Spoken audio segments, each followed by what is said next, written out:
तो hello friends, आज हम आईटीआर के बारे में बात करेंगे। अभी क्योंकि 31 दिसंबर 2025 को आखिरी डेट गई है आईटीआर फाइल करने की। तो आईटीआर फाइल करना क्यों ज़रूरी है, और स्पेशली उन लोगों के हिसाब से बात करेंगे जो जो बेरोज़गार है या इनकम टैक्स स्लैब में नहीं आते हैं। तो क्या उनको भी आईटीआर फाइल करना ज़रूरी है? तो उसका आंसर है हाँ।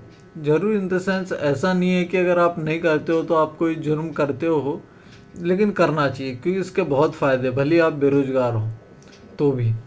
तो अगर आप बेरोजगार हो या स्लैब इनकम टैक्स स्लैब में नहीं आते हो, तो आप जो आईटीआर फाइल करते हो उसको जीरो आईटीआर या नील आईटीआर कहते हैं। तो इसके फ़ायदे हम जानेंगे। तो मेन फ़ायदा तो ये है, एक तो फ़ायदा ये है कि इनकम टैक्स डिपार्टमेंट की नज़र में आप एक फाइनेंशियली जिम्मेदार व्यक्ति बन जाते हो। तो यह आपकी एक फाइनेंशियल जिम्मेदारी की पहचान है। आप फाइनेंशियल फ़ायदों की बात कर लेते हैं। तो अगर आप इन फ्यूचर अगर ये किसी कंट्री के लिए वीज़ा के लिए अप्लाई करते हो या लोन के लिए अप्लाई करते हो, तो वहाँ ये दिखाया जाता है कि सामने वाले के पास आईटीआर फाइलिंग है कि नहीं है, उसने आईटीआर फाइल करा कि नहीं है, क्योंकि यह उसकी वित्तीय सेहत बताता है। वित्तीय सेहत बताता है तो उसको वीज़ा मिलने में इससे आसानी हो जाती है थोड़ी। दूसरा यह है कि इससे हम रिफंड के लिए भी क्लेम कर सकते हैं।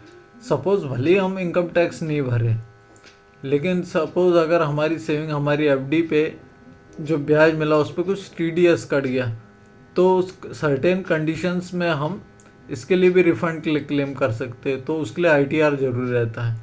तीसरा ये है कि एक अच्छी मजबूत क्रेडिट प्रोफाइल बना देता है आईटीआर फाइल करना, कि अगर आईटीआर फाइल हमने करा है तो सिविल स्कोर भी बढ़ता है।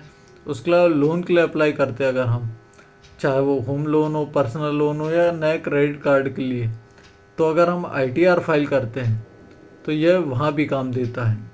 तो यह उसमें भी एक रोल करता है। तो अब अभी का तो पता नहीं, 31 दिसंबर आखिरी डेट थी, लेकिन इन फ्यूचर आज से जैसी यह फाइनेंशियल ईयर ख़त्म होएगा या अभी भी चल रही हो प्रोसेस, इसका तो कंफर्म नहीं, लेट फीस भी लग सकती है। लेकिन आप इस चीज़ को ध्यान रखें कि आईटीआर फाइल करना क्यों बहुत ज़्यादा ज़रूरी रहता है। Thank you.